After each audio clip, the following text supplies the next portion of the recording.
Tēnā koutou and welcome to this episode of the Manawatū Standard and Manawatū People's Radio By-Election Special Series. We have Jimmy Ellingham, Senior Reporter from the Manawatū Standard here, and I am Fraser Gregg from MPR. In this series we are interviewing the candidates in the Palmerston North City Council by-election, the hopefuls vying for the seat left vacant by Tangi Utikere after his successful bid for the role of MP of Palmerston North in 2020.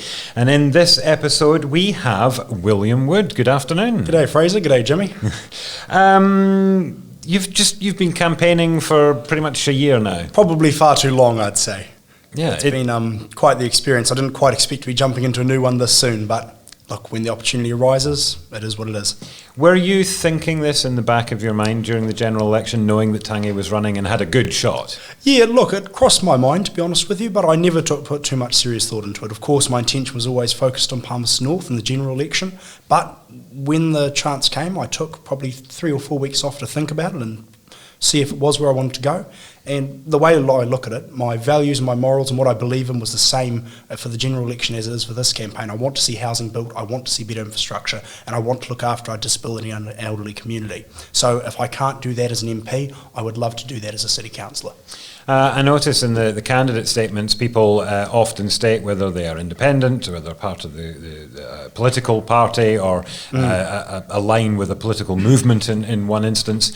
You haven't put anything there, and I would have thought, stating your independence would have been useful because you have run as a national party candidate. And look, I believe in the blurb further on that I'm an independent candidate. The way that the form's set up, it effectively says if you're independent, you can choose to write independent or just leave it to assumption. I don't think anybody's going to be convinced that I don't lean slightly to the right, given I have just spent 12 months campaigning for national, but for City Council, I am a very passionate believer that you should be able to work across the table as an independent councillor for the city. So, has it been something that people have been confused about? Are you running with a National Party endorsement as a question? Well, look, no, I'm not, and even if National did endorse for candidates for City Council, I wouldn't be. Blue is my favourite colour, and my flyers are blue, so 1 or 2 people have said, why don't you put down party colours? And I've said, well, I have. It's just I didn't think red would quite suit me as well. No, look, people, to be honest with you, people who know that there's a by-election going on know quite clearly who I am and what I'm doing. The problem we're facing is I've got people asking me, is this a general election? Why isn't Alicia Rutherford and Rachel Bowen standing if this is a council election? And I've had to explain to people, look, this is a by-election, it's for one position. I had a fellow who's a teacher message me and say, are we electing 11 new city councillors? Why are there so few candidates for 15 positions? So people... I don't think the top of people's concerns is whether or not I'm independent or national. It's more they're not entirely sure what's going on. So I'm just working my best to get information out to as many people about it being a by-election and how they can go about voting. What's your stance on the perception of party politics being involved in local government? Because the reality seems to be it is a political party endorsement, but all the candidates have said, they don't influence how we act around the table. Yeah, well, look, somebody asked me, William, why on earth are you putting yourself for a council? Haven't you seen Auckland? Haven't you seen Invercargill? Haven't you seen Tauranga? And I've said, well, the difference is I'm standing in Palmerston North. We don't have the same partisan fighting that other councils have. Yes, we've got Green councillors and Labour councillors, but across the board we've seen, for example, just in housing the other day, there was a movement to increase the rents on the Papaoia Place tenants. And the National Chair and the Labour Chair got together and worked across the council to get unanimous agreement to put it back down to social rates. So our greatest strength on the Palmerston North City Council is that, yes, we may have personal leanings left or right, but they do not let it get in the way of doing what's best for the city, and that's why I'm happy to stand as an independent. So I'm not convinced that being a part of a party or standing as a party candidate has no impact, but I'm confident from what I've seen on City Council that people can work across the lines and not just be held to it. What is Council not doing well enough at that has inspired you to, because I'm assuming if council was running well and you were satisfied with the whole thing, you wouldn't necessarily want to put time and effort into another campaign. So there's 2 reasons I put myself forward. One is because the dynamic on council can shift very quickly. It only takes 1 or 2 city councillors changing to shift the direction the council's heading. So I want to carry on doing all of the good work the city council's doing around housing, around getting the new wastewater treatment plant built, around some of the major projects which they're working on. However, there are areas which I think we can be doing better. My family, we own a small rest home on the corner of Cook and College, and we were one of hundreds of people across that street, which got a letter in the mail saying, we've been working on a project to put a cycleway through or down College Street for 2 years. By the way, all your parking's going in 3 weeks. And there was a huge community outcry because this project had been going on, but there'd been no consultation. And I know there's a mood on council to fix that. I've talked to city councillors about it, and I'd like to see council engage with community at the start of projects, not at the end. I'm absolutely passionate about housing, as you would have heard across the last campaign, and I think we need to go faster and we need to do more, because though the council has built, I believe, 80 new community homes, our waiting lists have still gone up in terms of 200 or 300 in the last 3 or 4 years. So we're moving, but we're not moving fast enough. So I'd like to see council supporting community developers. I'd like to see them zoning more land for private development, and I would like to see council looking at where it can create more land, more of its underutilised land, and turning that into housing for people in the city who need it. And do you see that your involvement around that table will be sufficient to turn the tide or have the necessary majority to move these projects forward that perhaps it hasn't had yet? Oh, I absolutely do. And look, I'd be lying to you if I sat here and told you I was going to fix everything. No one city councillor can do everything, and I won't be able to build 5,000 houses in the next 2 years or next 18 months, nor would that ever be my intention. What we can do is get the ball rolling, so set in place the steps that need to happen, and work with the existing city councillors, which have got a will. Nobody likes to see over 100 children living in motels in the Manawatū area. Nobody likes to see waiting lists of 800 plus. Nobody likes to see these challenges. So it's about getting the ball rolling, it's about working with the existing mood and going faster and harder. And I think that takes someone who knows the city council, who's experienced in the community, but also is a bit young and have a bit of a fresher view on how we go about doing it that can accelerate it along the road. There are going to have to be some tough decisions made in this the remaining term of council. You've mentioned the wastewater treatment, which is going to be the biggest investment in generations for this council. But also there needs to be some courage, perhaps, in taking leadership and making some pretty bold decisions on land and freeing up land for housing development. Yes. Are you prepared to do that and potentially alienate some people and justify those decisions? Look, any decision I make will be based on my values and based on my morals, which is around looking after the entire community. So no one decision is going to have 100% approval every single time. That's just a reality we have to face. The wastewater treatment plant is going to cost us between 300 and 900 million, estimates are telling us. Part of the reason this is all going to cost so much is it's been kicked down the road by successive city councils. We're seeing it with infrastructure, we're seeing it with housing, and we're seeing it with the wastewater plant. So yes, it is tough to make expensive spending decisions in the present. It is going to be more expensive and more difficult to do it in the future.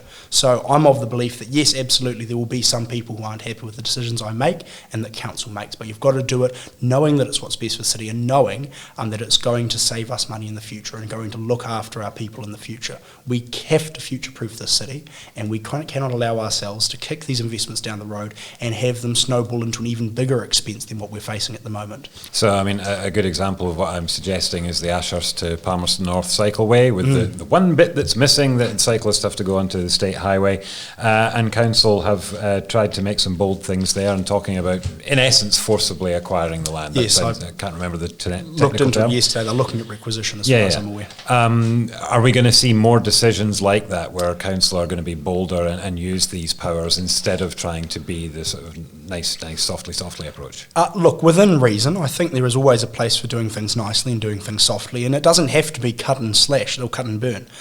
We're making decisions which are on the best interests of the community, and you're elected to do what's the best interest of the community. So I don't see it as just being a council versus the community.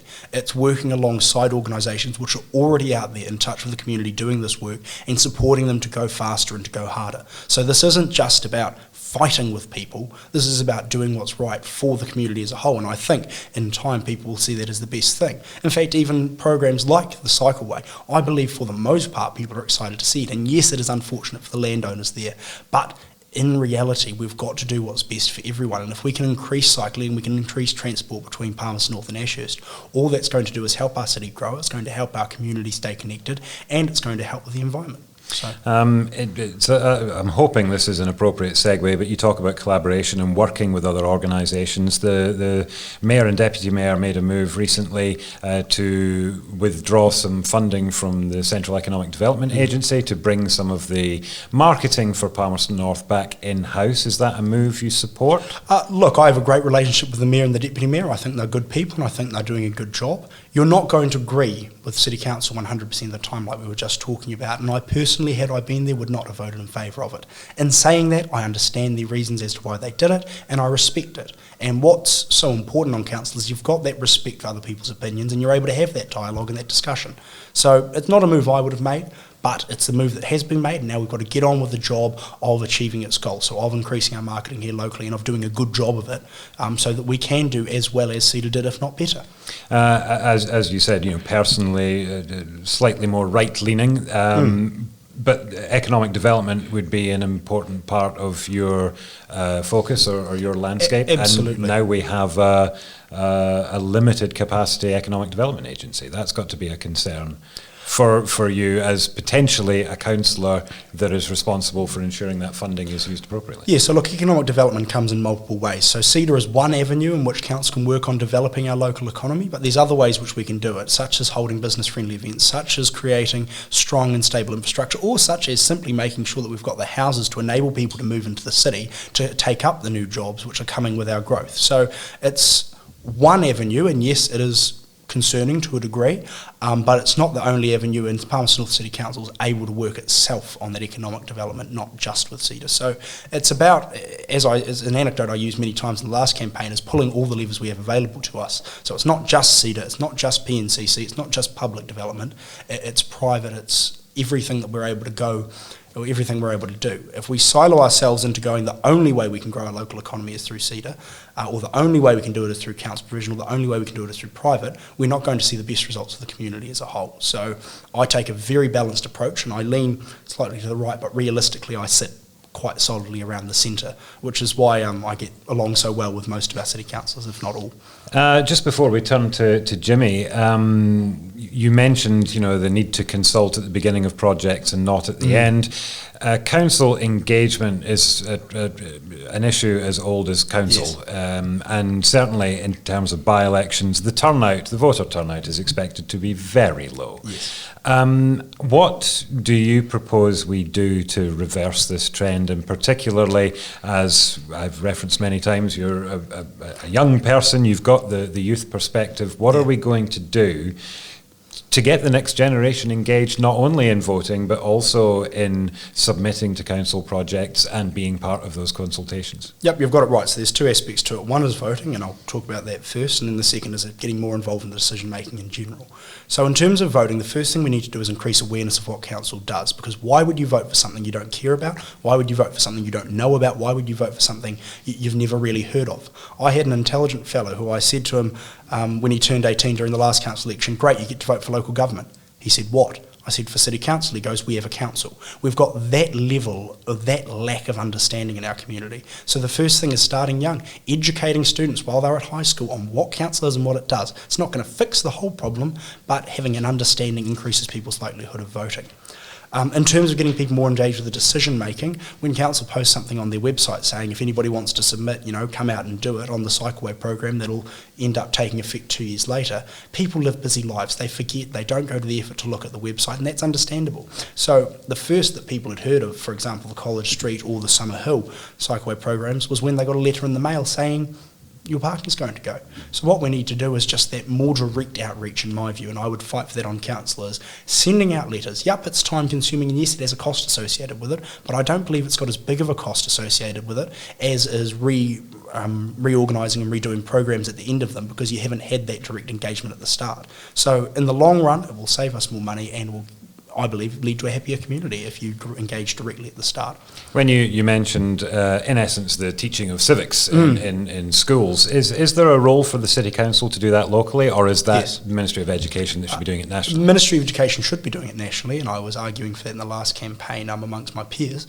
but City Council does have a role to play. I believe that the Mayor, the Deputy Mayor, or any of our City Councillors at the time of an election should be able to go out and reach out to our high schools, meet with people who are Year 13s and Year 12s who are about to, or around voting age, and just give them a period off. They'll come and listen, talk to them about what it does, and maybe you'll only get 20% of them who vote. That might be 20% more than who would normally. So it's about making that opportunity accessible, and I think certainly if I get on City Council, that'll be something I'll be pushing for. The William Wood High School Roadshow on Civics. Oh, I can see it. I can see it now. We will turn to Jimmy Ellingham from the Manawatū Standard. Thanks, Fraser, and thank you for being here, William, with your sore throat. Yes, sorry, I promise you I haven't become a chain smoker. It's just, you get a sore throat and lose your voice on occasion. Yes, a couple of campaigns probably does that for you. It certainly does. You've mentioned engagement when Fraser asked you about it as well, and in fact, for the likes of some new cycleways proposed on Albert Street, Featherston Street, the council has changed the way it does things, and it's now sending out letters, at the very early stages, that sort of thing. But the problem there perhaps might be still, I imagine, we'll get the same old people who would have anyway had their voices heard. What can you do to get those people, not just young people, but disengaged people, older people who just don't care, don't want to have their voices heard? What would you, Councillor William Wood, do for those people? Well, look, if somebody doesn't want to have their voice heard and it's not something they're interested in, I'm not going to go knock on their door and force them to make a submission. That would be ridiculous. But yes, we'll get the same old people. I believe we will get some new people. I've seen it certainly with doing my flyers. I've had people call me up and say, what are these for? I didn't even know there was a by-election. So people do read what they get in the mail. People do understand, are going to look into things if it's something they're interested in. You're always, on any city council, you're only going to get people who've got a relative interest in it who are going to be submitting. But there's all sorts of people, business people around town, retirees, young students who are studying politics, who are studying history, who have that vague interest but don't know how to directly engage, that if we increase that awareness of how to engage, there is going to be an uptake. I'm not saying we're going to get 5,000 submissions on the new cycleway or a new bridge lane, but what we are going to get is maybe a few more of those people who are going to look back in 5 months' time and go, goodness, I wish I'd had a chance to talk about that, but I didn't know how. So it's increasing accessibility. The old adage, you can lead a horse to water, but you can't make it drink. And as long as people have access to that information, if they want to submit, that's their choice, but we need to be doing better to reach out to them.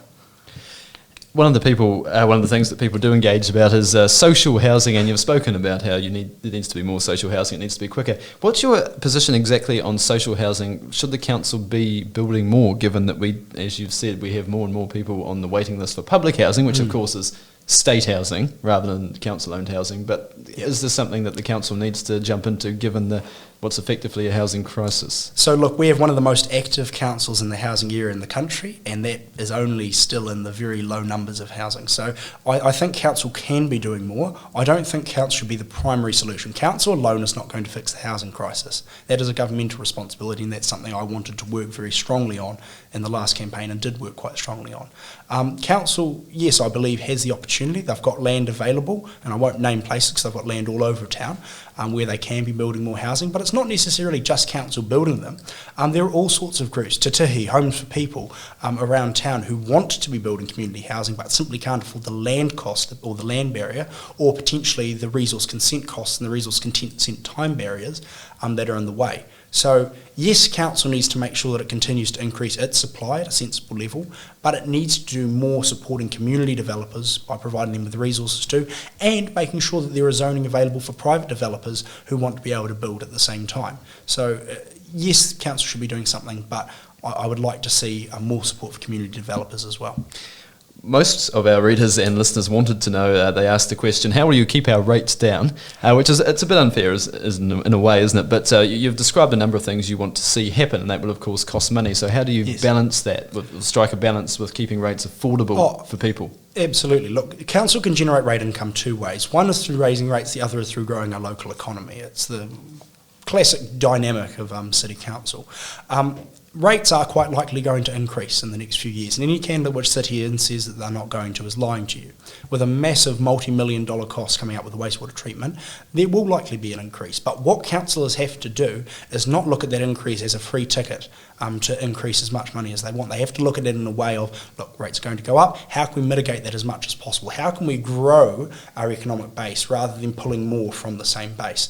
So how we do that is what I've outlined with Fraser in discussion earlier. We make sure that there are houses available for people to move into so that businesses can find the employees which they want. Make sure that we have friendly city events, the Jobs Expos, the Career Expos, developing micro-qualification through UCOL, etc., making sure that people are able to get the education they want here and then find a job here. I know there are groups such as eTech around town which said they've got 30 jobs available if they had the people skilled enough to do it in Palmerston North right now. So it's pulling people into the city to grow our local economy, which helps generate rates income. What I'm proposing is not necessarily all big ticket cost based. Speeding up the regulation process, so speeding up the resource consent process, is not immensely costly, but does have a tangible impact on our local economy, on our local developers and our local housing market. So it's not all about flashy big ticket spending. It's about sensible use of the money which council already has. Doing jobs once and doing them properly, for example, is something that I've had ingrained into me since I was a young boy, and I would like to bring to City Council. Younger than I am now. Thanks, William. I think we're just about out of time, so I'll just quickly ask you, we've been asked to ask every candidate who nominated them and who was their seconder, if I can ask you that just before we wrap up. Yeah, absolutely. So City Councillor Susan Beattie nominated me, and my seconder was local business person Paul O'Brien. Thanks, William. Marvellous, and thank you, William. We are out of time, but all the best for the campaign. So yes, if you want to see other episodes in this by-election special series, head to the website npr.nz/by-election21. The series is also running through the first week of February, Monday to Friday at 9 a.m. on NPR, which is 999 AM, or via our live stream at npr.nz. Of course, keep an eye on the Manawatū Standard for further coverage of the candidates and their campaigns, and ultimately the results on the 22nd of February. And remember, you must have your vote posted into a DX mailbox or directly to the City Council by 12 p.m. on Wednesday the 17th of February for your vote to count in this election. Thank you for joining us. Tēnā koutou.